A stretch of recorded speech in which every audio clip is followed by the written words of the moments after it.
Hey everyone, welcome to another episode of Is It Called Wine Time with Pete and Felix. Super exciting today. We're going to look at a wine that we've long talked about but never actually featured on the show. It is the Munjebel Rosso from Frank Cornelissen. Now many of you will be familiar with Frank's entry-level wine, the Susukaru. Many of you. We get so many requests for this wine, and he makes two versions of Susukaru. He makes the Rosso and the Rosato. They come out at different times of the year. Rosso usually released around sort of April, May time, depending on seasons, and the Rosato released towards the end of the year, maybe October. They sell out in under 24 hours. It's one of those things where as soon as people know we have it, they rush the store or online or Instagram or whatever it is. We only get very limited amounts, like everybody. In the scheme of things, we get a lot of it. Well, yeah. But the demand is and once ridiculous. it's gone. Yeah. And we have to wait another 12 months. Yeah. Well. Meanwhile, we've got these little sleepers. So Munjabel is Frank's kind of not top tier. Magma, I would say, is his kind of Magma's top. the top. Yeah. Then there's the Contrados. And then we have the Rosso, Munjebel Rosso, which is a and blend of some of the Contrados and some other sites that go into that. Specifically into this one. And then there's Susu, which is his kind of entry level, fun, vibrant, lively, sort of style. It's amazing to me every year that there's so much kind of demand for Susukaru. And Munjabel gets completely overlooked, which is hilarious because this is the wine that Frank kind of set out to make. Yeah. This and the Contradas, and then of course Magma, which is his top. Yeah, I mean, price is an obvious factor. Yeah, look, it's more expensive, obviously. It's double the price.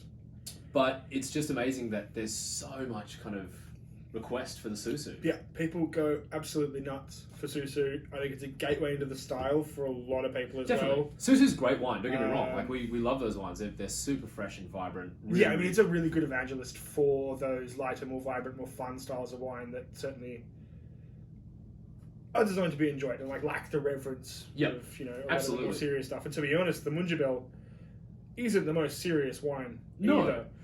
Yeah, you're right. I don't think this is the kind of thing that you need to kind of get around and sort of put on a pedestal or whatever. No, it's built to be enjoyed. Yeah.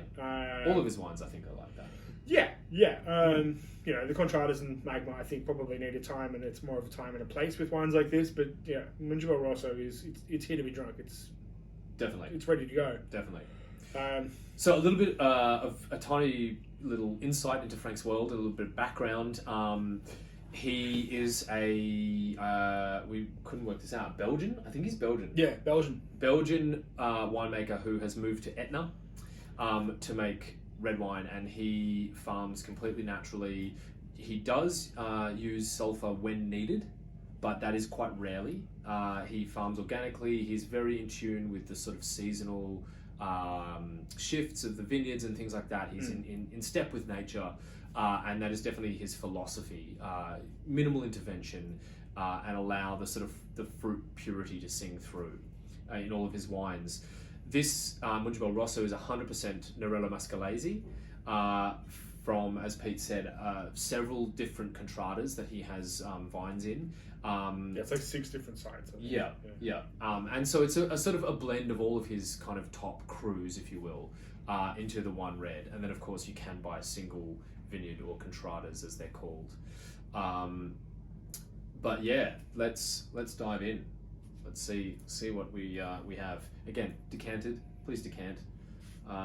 Always, it just makes it so much more expressive and easier to get a kind of read on the wine. Yeah, we opened it a couple of hours ago. It's been in the decanter for probably 15-20 minutes. Not that long, to be honest, but the cork's been pulled for a while. Yeah. We had a look at it. It was a little reductive on opening, as you would expect from a lot of these wines. So by getting ahead of it, you end up with a much better drinking experience. Yeah, definitely. Yeah, so let's much have more a look. open now. First off, again, this is so hard because we don't have a big white background, but the color is so beautifully clear. It's a kind of bright ruby, garnet edges. Really, it's very cranberry. Yeah, cranberry, sure. It's just, it looks inviting, and I think one of the things that Frank gets in his wines is this again, I hate using this term, but it is an ethereal quality that he gets in his wines, where it's just... Oh, that must kill you. I hate saying it. That must kill you. Oh, I know how much you hate that word. But how else do you describe it? Like, there is this kind of essence to them that is really difficult to put your finger on. I say ethereal. I don't like that word. I think it's really stupid. But sometimes... Yeah, I mean, you go down the path of saying things are like light on their feet, or like, there's... Right? Like... There's, I mean... You know what I'm talking Even about, in the right? notes for this wine, they say it's rich and fragrant. Fragrant, yeah, it's rich, no. It's not rich. It's not rich at all. No. And you can tell it's not a rich wine. But there's definitely a lot of detail. Yes, it's very detailed. That's a good term. There's content within the wine. And I guess ethereal is a way of structuring that because it has some meaning and impact. Yeah, it's a subjective term, but I think it paints a picture of the style, I think, of the wine. Yeah. It's... Yeah. Anyway, let's get back to some more, like... I know that hurt you. It did. We did. All right. I mean, straight off, so as Pete said, when we first opened this, it was a little reductive, slightly volatile, I'm not going to lie. It had a little bit of VA on it. A little bit. A little bit. But it's that a lot of that has blown off. It's really settled down. And now it's all about the kind of bright red fruits. There's a lot of floral notes, like dried rose petal in there. I mean, for all the notes that said it's rich, I would argue it's actually quite delicate. It's so delicate. I don't understand. So this is the 18, the current release that we've received is 19. Yeah. I don't imagine a year-old bottle's going to change any effect in that regard. So perhaps the notes need a bit of a update. Bit of an update. Because, I mean... It's not rich. It's not. It's super delicate. It's really refined. It smells beautiful. It's very, very perfumed. It's really lifted and aromatic. Yeah. Yeah, really lovely kind of notes of red berry. There's sort of macerated strawberry in there. Dried rose petal. Alpine garrigue. Yeah. Herbal kind of savouriness. It It's smells still beautiful. a scooch of VA. Yeah. I mean, I think once you've got VA, you can't really get rid of it. Yeah, and that's the brightness and lift. Yeah, but in low levels, I think. I mean, all wines will have some level of it. Yeah, it's just whether it gets out of balance, and I don't think this is. No. No, it's quite pleasant and it feels well integrated. It's so primary on the palate. Like the first sip, you get this beautiful burst of fresh fruit. It's very juicy, but the structure is silken. I mean, it like the tannins are there. There's a wonderful shape. Yeah, there's a wonderful shape and a slight grip at the back. But it honestly, the flow of it is just like satin. Like this is definitely my decant because those tannins were really, really not present when we first looked at them. And now they've emerged. Yeah. And like honestly, when we first looked at the wine, it was really primary, quite simple, quite juicy. Whereas now it's had some air. The tannins have opened it up, developed much more, and it's given it a more frame and serious structure that, to be honest, when we first looked at it, we thought the wine was lacking. Yeah. Not anymore. No, the structure is incredible. Beautiful kind of grip on the back there. There's really, as I said before, really nice shape to it. It's so slippery. Do you know what I mean? It just kind of slides back. Certainly would with me. Very easy to drink. And yeah, it's layered, it's complex, but still super light on its feet, as I said before. Well, you said before. Don't say ethereal again. I'm not going to say it. It's got a very delicate, nuanced, and layered palette. As Pete said, filled with detail. The tannin structures. Yeah. Beautiful. Isn't it? It's a very pretty wine. Yeah. And I think, when we read notes saying like this is rich and structural, not at all. Yes, there's structure, absolutely, but it's delicate and finessed. Certainly not from someone in the New World reading it. Well, yeah. I mean, it's not rich in any mean shape or form, but no. it ain't rich. No, not at all. What ABV does it come in at? Does it even say on here? Legally. 12 and a half. So that is a light red wine. 12.5%. God, there are whites heavier than that. Many.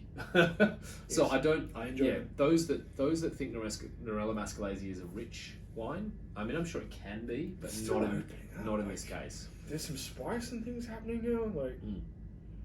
Yeah, that's absolutely delicious. And we've had these. So as Pete said, this is the 18, so last year's release.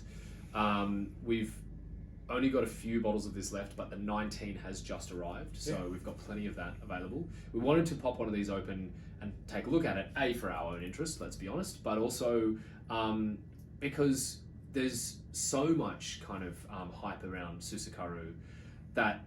And the producer in general, but it's just so directed at Well, exactly, and it's I feel it's unfair because these wines are exceptional. They're really, really good, and yes, they are more expensive, but the quality that you get in these wines is worth that jump in price. Pretty shocked. And I'm amazed that we still have this stuff, and I'm amazed. Well, that too, but to be honest, I didn't think we were going to be this excited about this wine. Totally. We're going to enjoy it.